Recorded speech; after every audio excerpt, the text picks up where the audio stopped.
Hey everyone, and welcome back to Pass MA with Dani. If this is your first time here, welcome to the crew. This is where future certified clinical medical assistants come to study smart, build confidence, and of course, crush that exam. In today's video, we're going to dive into 30 scenario-based CCMA questions that'll sharpen your critical thinking and help you master the material, not just memorize it. We'll break down each answer with clear rationale so that you walk away with the why, not just the what. So go ahead and grab your drink, get comfy, and let's go ahead and get into it because passing is the plan, and we are going to do this together. All right, guys, here we go. Question number 1. Let's go ahead and get started. Which of the following is the appropriate response for a medical assistant to take for a patient who is experiencing anaphylaxis due to an iodine allergic reaction? A, do you give the patient 120 milliliters of orange juice? B, do you inform the patient that they need to rest in a cool place and increase fluid intake? C, do you move the patient to a warmer area? Or D, do you administer an epinephrine auto-injector immediately if it's available or call 911? If you said D, then you are correct. You want to make sure to administer an epinephrine auto-injector immediately if it's available and call 911. Now, when we're dealing with anaphylaxis, this is a severe life-threatening allergic reaction that can cause airway swelling, it can cause low blood pressure, and also shock. Epinephrine is the first line of treatment for anaphylaxis because it quickly counteracts severe allergic symptoms. And it does this by relaxing the airway muscles to improve breathing. It also aids in constriction of blood flow vessels to raise blood pressure, and it reduces swelling. Question 2. A medical assistant is assisting with the examination of an older adult patient who has a forward, rounded curvature of the thoracic spine. Which of the following terms should the assistant use when documenting this finding in the patient's medical record? Would this be A, lordosis, B, sublation, C, kyphosis, or D, scoliosis? If you said C, kyphosis, then you are correct. Now, kyphosis is an excessive forward curvature of the thoracic spine. It often results in a hunched posture. It commonly occurs in older adults due to osteoporosis, vertebrae fractures, or even degenerative disc diseases. All right, question number 3. A medical assistant is performing venipuncture. At which of the following angles should the assistant insert the needle into the vein? A, 15 degrees, B, 60 degrees, C, 45 degrees, or D, 90 degrees. If you said A, 15 degrees, then you are absolutely correct. Now, the proper insertion angle depends on the type of venipuncture that is being performed, but venipuncture uses an evacuated tube system with a straight needle. The angle of insertion is going to be between 15 and 30 degrees.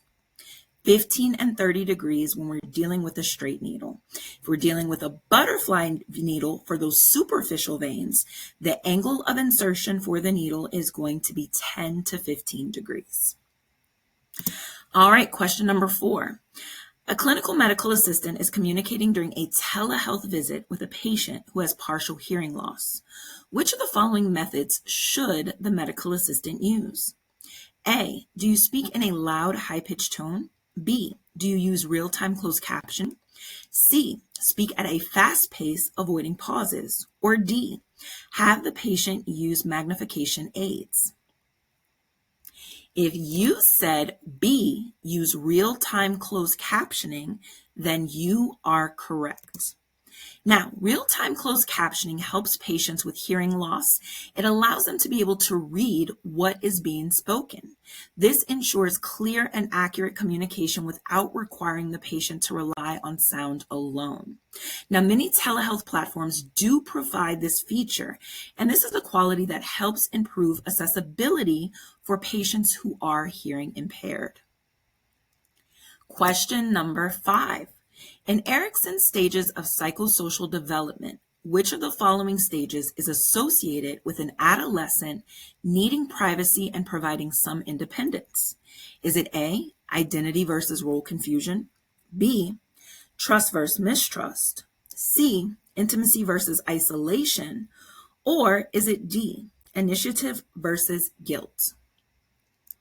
If you said A, identity versus role confusion, then you are correct. Now, identity versus role confusion. This stage occurs during adolescence, and that's between the ages of 12 and 18 years old. During this time, teenagers start to explore their sense of self, their personal identity, and also their independence.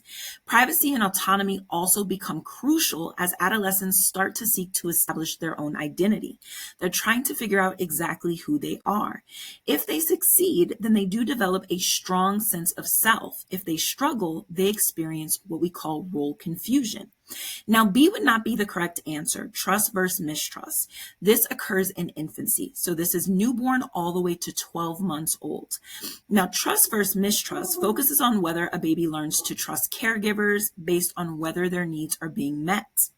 Then when we have the option C, which was intimacy versus isolation, this occurs in the age bracket of 20s to 40s, and this is considered to be young adulthood.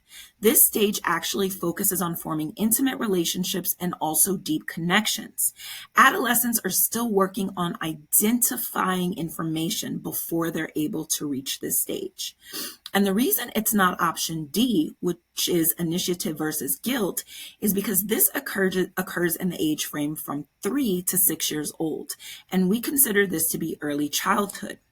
This stage focuses on children learning initiatives and also decision making. It's not related to teenage privacy or independence. Question 6. A provider examines a patient who has a lesion on their arm that requires daily wound care treatment. The patient is unable to perform wound care for themselves. A medical assistant should anticipate a referral for this patient to which of the following ancillary services? Would it be home health care, diagnostic services, rehabilitation services, or would it be hospice? Now, if you said A, home health care, then you are correct. Home health care is the appropriate referral for a patient who needs wound care but is unable to perform it on their own. Home health will allow nurses to come out and to bandage the patient's wounds, to cleanse the patient's wounds without it becoming infected. All right, question number 7. The medical assistant is preparing to perform a capillary collection from an older adult patient who has poor circulation in his hands. Which of the following techniques should the assistant use to increase circulation at the collection site? Would it be A, apply a tourniquet above the wrist, B, squeeze the patient's fingertips firmly, C, warm the patient's hand, or would it be D, position the hand above heart level? If you said C, to warm the patient's hand, then you are correct. Now, when we're warming the patient's hand, this is an effective way to improve the blood flow to the capillaries, especially for those patients who have poor circulation. Now, when it comes to warming the hand, you can use a warm towel or compress for a few minutes. You can actually ask your patient to rub their hands together or hold their hand underneath warm water. Now, by doing this, it's increasing blood flow, and this results in a better capillary sample. This reduces the need for excessive squeezing or multiple attempts. Question number 8. A medical assistant receives a telephone call from a patient who seems anxious about the results of a test. Which of the following responses should the assistant make? A, I'm not allowed to give you test results over the phone. B, I understand that you're concerned. The provider will review the results and call you soon. C, your results are normal, so there's nothing to worry about. Or D, the results should be back in a week, so please call us then. If you said B, I understand you're concerned, the provider will review the results and call you soon, then you are correct. Now, we always want to make sure that we're providing an empathetic and reassuring response to our patient. Acknowledging the patient's concerns and providing reassurance is an effective and compassionate way to address any anxiety or stress they may be feeling. So key elements of this particular response. First of all, we have empathy. I understand that you're concerned. What are you doing here? You're validating the patient's feelings. And then we're also setting clear expectations for the patient. By letting the patient know that the provider is going to call them soon, it helps them manage their anxiety and also provides clarity about the next steps. The medical assistant also maintains professional boundaries by not discussing the results directly and instead deferring to the provider. Question number 9. Which of the following body systems should be evaluated for a diagnosis of pyloric stenosis? Would it be A, the respiratory system, B, the nervous system, C, the digestive system, or D, the endocrine system? If you said C, the digestive system, then you are correct. Now, pyloric stenosis is basically a condition where the pylorus, this is the passage that's between the stomach and the small intestine, it becomes narrow due to the thickening of the pyloric muscle. So the condition does affect the digestive system, specifically the gastrointestinal tract, because it impedes the passage of food from the stomach to the small intestine. It is most commonly seen in infants, and it can lead to symptoms of vomiting, dehydration, and also weight loss. Question number 10. Which of the following information should the medical assistant enter into the appointment calendar when scheduling a patient for a skin rash? Would it be A, the patient's diagnosis, B, the patient's insurance information, C, the patient's name and contact information, or would it be D, the patient's medical history? Now, if you said C, the patient's name and contact information, then you are correct.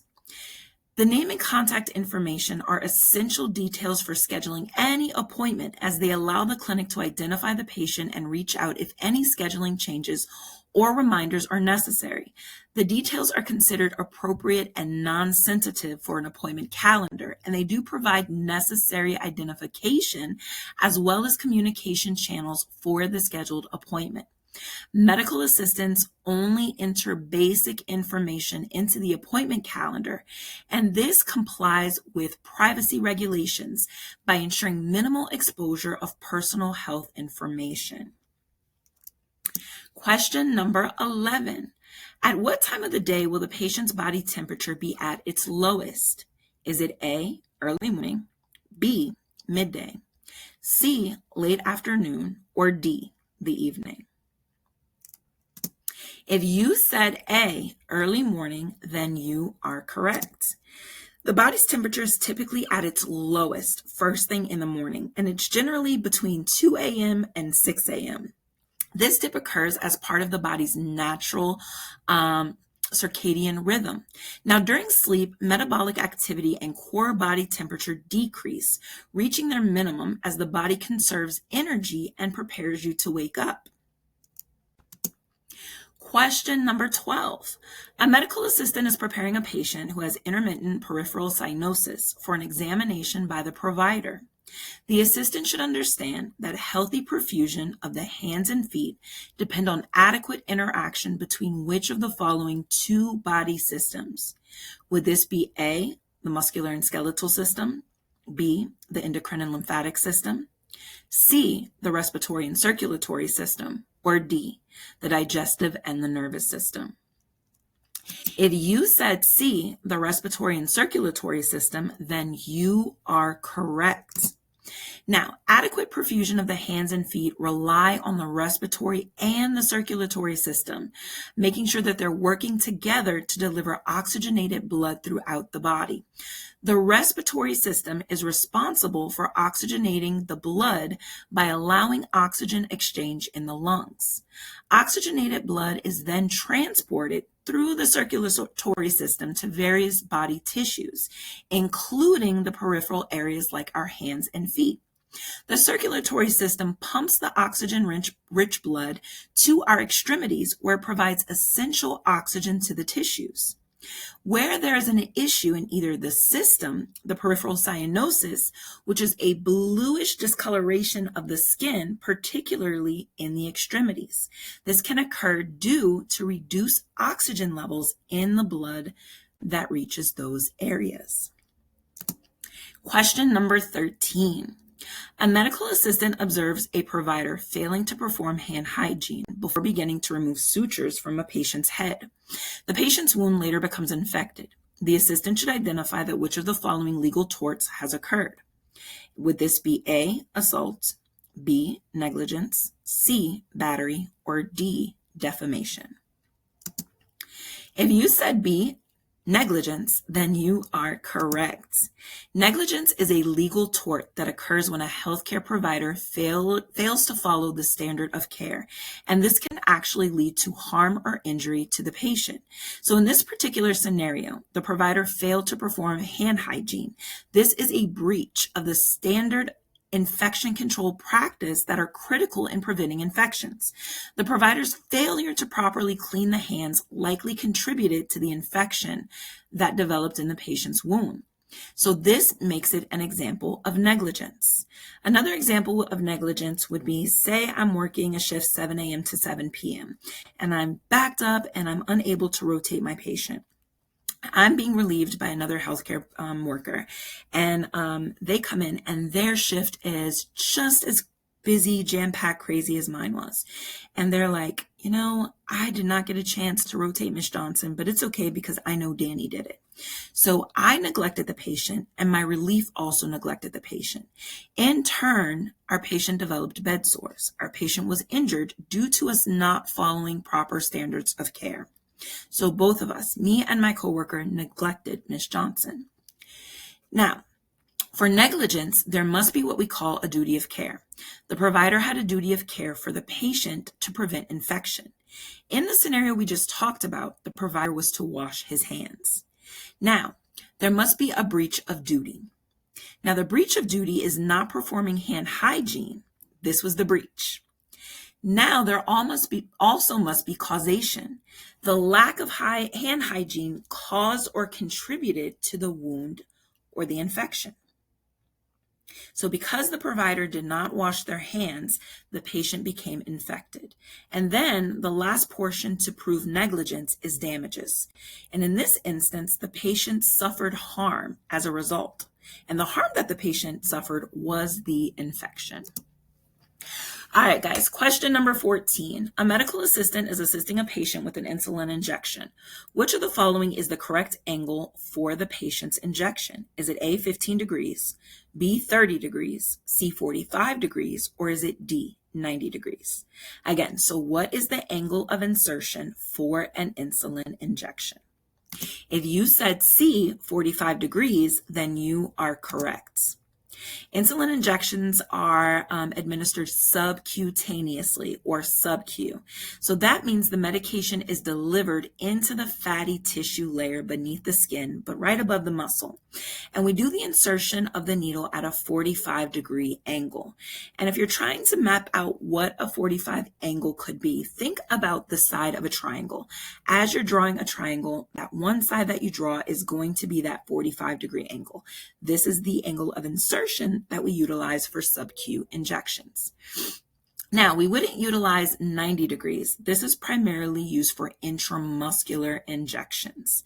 And then the option where they gave us 15 to 30 degrees, we utilize 15 to 30 degree angles for intravenous injections. So if we're actually going into the vein or for phlebotomy blood draws. Question number 15. A medical assistant is preparing to collect a patient's temperature via the tympanic membrane. In which of the following locations should the assistant place the thermometer? Is it going to be A, under the tongue, B, in the armpit, C, in the ear, or is it D, on the forehead? You're taking a temperature via the tympanic membrane. Now, if you said C, in the ear, then you are correct. Tympanic membrane thermometers measure temperature through the ear canal by detecting infrared heat from the tympanic membrane. The tympanic membrane actually shares blood supply with the hypothalamus. This is actually the part of our brain that regulates body temperature. And this is how we get accurate temperatures from the tympanic readings. Now, it would not have been option A. Option A is under the tongue, and this is an oral temperature measurement. And then in the armpit is axillary, option B. And actually, the axillary method, or underneath the armpit, is the least accurate method for taking a patient's temperature. And when you're thinking about the forehead temperature, we also call this temporal. And the way that I have always remembered this is by remembering, hey, we have our temples in our forehead, right? So when you think of temporal thermometer, think of your temples. That's going to help you distinguish between the temporal thermometer and the tympanic. So again, tympanic is for the ear, temporal is for the forehead. Question 16. A medical assistant is preparing a patient for a procedure to have a mole excised. Which of the following actions should the assistant take? Would it be A, cleanse the site with an antiseptic solution, B, shave the area around the mole, C, apply bandages to the site before the provider arrives, or D, instruct the patient to avoid eating or drinking? If you said A, to cleanse the site with antiseptic solution, then you are correct. Prior to any minor surgical procedure, like the excision of a mole, the site should be cleansed with an antiseptic solution. This reduces the risk of infection by removing any surface bacteria that could be present. Now, the reason that it's really important to prepare the site is we want to make sure that we have a clean, controlled environment that minimizes infection risks and also supports healing after the excision. Question 17. A medical assistant should follow chain of custody guidelines for which of the following types of laboratory results? A, a pap test, B, blood cultures, C, drug screens, or D, a CBC, which is a complete blood count. If you said C, drug screens, then you are correct.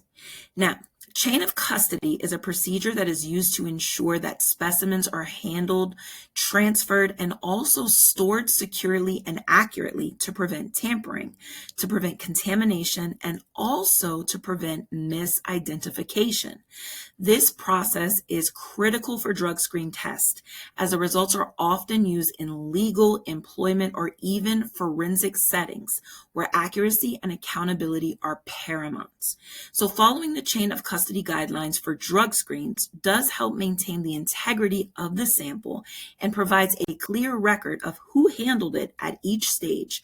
And this reduces the risk of legal disputes or challenges regarding the sample's validity. Question 18. A medical assistant is administering eye ointment to a patient. Which of the following actions should the assistant take? A, apply the ointment to the outer lid. B, instruct the patient to blink several times immediately after application. C, apply a thin ribbon of ointment along the conjunctival sac. Or D, place the ointment directly on the cornea.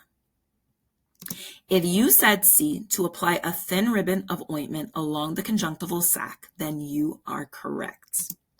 The conjunctival sac is the area that's between the lower eyelid and the eye, where the eye ointment should be applied to avoid direct contact with sensitive areas like the cornea. So to administer the medication, you want to gently pull down the lower eyelid to expose the conjunctival sac. Then go ahead and apply a thin ribbon of the ointment along the inner edge. This technique ensures that the ointment covers the eye surface adequately without irritating or causing any damage to the cornea. Question 19. Which of the following actions should the medical assistant take to safeguard patients' protected health information? Would this be A, keep patient files open on the screen for quick reference? B, use personal devices to assess patients' information? C, share passwords with coworkers for easy access? Or D, log off computers when not in use? If you said D, log off the computers when not in use, then you are again correct. Logging off computers when they are not in use is a crucial action to protect patient information and also maintain confidentiality. This step prevents unauthorized individuals from accessing sensitive protected information, also known as PHI, if the computer is left untended. And remember, HIPAA regulations require that healthcare providers secure electronic health records to protect the patient's privacy. Logging off or locking your computers is a standard security measure. Number 20. A medical assistant in an acute care facility is checking in a patient who has a deep laceration. The patient tells the assistant that he cannot accept blood transfusions due to his religious beliefs. Which of the following actions should the assistant take? A. Inform the patient that a blood transfusion might be necessary. B. Respect the patient's wishes and document the refusal. C. Ask the provider to discuss the importance of transfusions with the patient. Or D. Schedule the patient for surgery without asking about blood needs. If you said B, to respect the patient's wishes and document the refusal, you are correct. The primary responsibility of the medical assistant is, of course, to respect the patient's autonomy and their personal beliefs, especially when it comes to medical treatments like blood transfusions. In this case, the assistant should document the patient's refusal due to religious beliefs, ensuring this information is recorded in the patient's chart for the provider and the healthcare team to review. The documentation provides a clear record of the patient's preference and helps guide the provider in exploring alternative treatments that can align with the patient's beliefs. Question 21. A provider prescribes oxycodone for a patient after abdominal surgery. Which of the following describes this type of medication? A. Oxycodone is a medication prescribed only for chronic pain management. B. Oxycodone is a non-narcotic pain reliever used for mild pain. C. Oxycodone is an over-the-counter medication with no abuse potential. Or D. Oxycodone is a Schedule II controlled substance and has a high potential for abuse. If you said D, that oxycodone is a Schedule II controlled substance and has a high potential for abuse, then you are correct. So again, oxycodone is classified as a Schedule II controlled substance. Schedule II drugs do have a high potential for abuse and dependency, but you can obtain them through a prescription. Now, the difference between Schedule II and Scheduled I drugs. Scheduled I drugs also have a high potential for abuse and dependency, but you cannot obtain them through a prescription. Schedule I drugs are what we consider to be street drugs. Question number 22. Which of the following is a CLIA-waived laboratory test? A, a CBC. B, a blood glucose level using a glucometer. C, a throat culture. Or D, manual white blood cell differential. Again, which of the following is a CLIA-waived lab test? If you said B, blood glucose level using a glucometer, then you are correct. Now, CLIA-waived tests, I want you guys to remember this. These are simple lab tests with a low risk or incorrect results, and they are approved by the Clinical Laboratory Improvement Amendments. This stands for CLIA. Now, these are approved for use in non-laboratory settings like clinics and also doctors' offices. Now, blood glucose testing with the glucometer is absolutely a CLIA-waived test. It is easy to perform, it provides quick results, and it requires minimum training. This makes it suitable for point-of-care testing. Now, what is the blood glucose test? These tests are used to monitor blood glucose levels in diabetic patients, and they can be conducted by medical assistants and also other trained healthcare personnel. Question 23. A medical assistant should complete documentation in a patient's medical record at which of the following times? A, immediately after providing care. B, at the end of the day. C, before the provider sees the patient. Or D, after the patient leaves the facility. If you said A, immediately after providing care, then you are correct. Documentation should be done immediately. This ensures accuracy, completeness, and also timeliness of information. Documenting right after an encounter definitely minimizes the risk of forgetting key details and also ensures that the medical record reflects the most current information about the patient's condition and care. This practice aligns with best practices for patient safety. And this is because up-to-date information is essential for the continuity of care and also for other healthcare team members who may be involved with that patient. Question 24. Which of the following terms describes the body's internal adaptation and change to keep the body functions in balance? Is this A, metabolism, B, homeostasis, C, anabolism, or D, catabolism? If you said B, homeostasis, then you are correct. Homeostasis refers to the body's ability to maintain a stable internal environment despite changes in external conditions. Basically, homeostasis is maintaining the balance of the body. This is where everything is working and functioning just as it should. Question number 25. A medical assistant needs to remove all living microorganisms from a contaminated towel clamp. Which of the following methods should the assistant use to cleanse the instrument? A, disinfection, B, sanitization, C, sterilization, or D, antisepsis? If you said C, sterilization, then you are correct. Sterilization is the process of completely eliminating all forms of microbial life. This includes bacteria, viruses, fungi, and also spores. This method is essential for this is essential for medical instruments that come in contact with sterile body tissues or fluids. Common methods of sterilization include using an autoclave. An autoclave uses steam under pressure to actually sterilize the instruments. The type of solution, you guys may be asked a question, what type of solution is used for an autoclave machine? It is going to be distilled water. That is it. No special chemical, has to be distilled water. Other common methods of sterilization include chemical sterilants. These also ensure that instruments are free from any living microorganisms. So since the towel clamp can come in contact with sterile areas or other sterile instruments, sterilization is absolutely required to prevent risk of infection. Question number 26. A medical assistant is collecting multiple blood samples from a patient. Which of the following vacuum tubes should the assistant first fill? A, lavender, B, light blue, C, green, or D, yellow? If you said yellow, then you are correct. According to the CLSI, this is the Clinical and Laboratory Standard Institute guidelines for the order of draw, blood culture tubes or bottles like the yellow tube are collected first.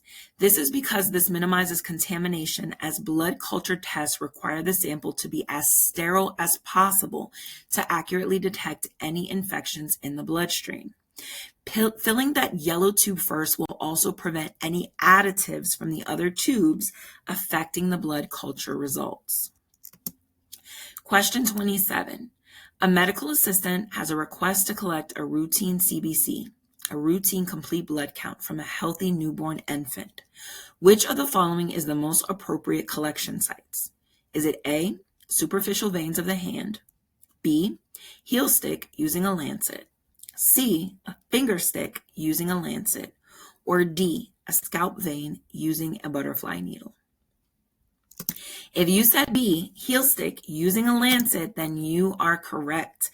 The heel stick is the preferred method for obtaining capillary blood samples from newborns and infants up to 12 months old. The side of the heel, we usually say lateral, this area is rich in capillary beds and provide sufficient blood flow for testing. Question number 28. A patient reports getting a bill that includes services she did not receive. Which of the following actions should the medical assistant take to reconcile the charges? A, review the day's encounter forms to determine if another patient received the service. B, advise the patient to ignore the charges. C, tell the patient to pay the bill and dispute it later. Or D, request that a supervisor adjust the charges without investigation. If you said A, review the day's encounter forms to determine if another patient received the services, then you are correct. Now, we do this because this ensures accuracy in billing and allows the medical assistant to reconcile any discrepancies between the services documented and those that are billed. Question number 29. A patient contacts a facility to report a burn injury on her right arm. A medical assistant should identify which of the following pieces of information as necessary when screening for a possible emergency situation. A, the patient's medical history. B, the cause of the patient's burn. C, the patient's last meal. Or D, the patient's occupation. If you said B, the cause of the burn, then you are correct. I don't care where the patient is, if they're at their aunt's house, if they were at the boyfriend's house, if they're standing in the backyard, if they were on the front porch. What is really important is how the patient obtained the burn. What caused the burn? Was it due to a fire? Was it due to a chemical? Was it due to an electrical burn or a thermal burn? This is so important because it gives us an insight on how to actually treat it. Last question of the review, you guys, for today. A medical assistant is measuring the vital signs of an adult patient. The assistant should identify which of the following blood pressure readings as stage 2 hypertension. A, 118/76. B, 130/80. C, 138/84. Or D, 152/96. If you said D, 152/96, then you are correct. So,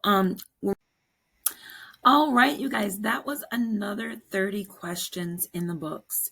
You guys are definitely one step closer to passing that CCMA exam. If today's video did help you, please go ahead and hit that like button. Make sure that you do drop a comment with your score and let me know what topics you guys want to review next. Don't forget to subscribe to Pass MA with Dani, because this is more than just test prep. This is going to be your community, your support system, and we'll say your study squad. I want to make sure that you guys do keep pushing, keep practicing, and I will definitely see you in the next one. You guys have got this. Again, make sure that you do subscribe so you never miss a study session. This one was a little bit short, just a a 35-minute review on the 30 questions. I will have another one this week as well. Make sure that you're dropping in those comments, you guys. I want to see what areas that you guys want to work on, what areas that you would like for me to review. And also, I have been checking the comments, and I just want to give a big shout out to you guys. Congrats to all of you guys that are certifying, that are passing this exam. And a big, big, big congrats and thank you to you guys who do find that these videos are helpful. Don't hesitate to reach out if you have any questions. No question is ever a dumb question. Don't forget to hit that like button, and I will absolutely see you guys next time.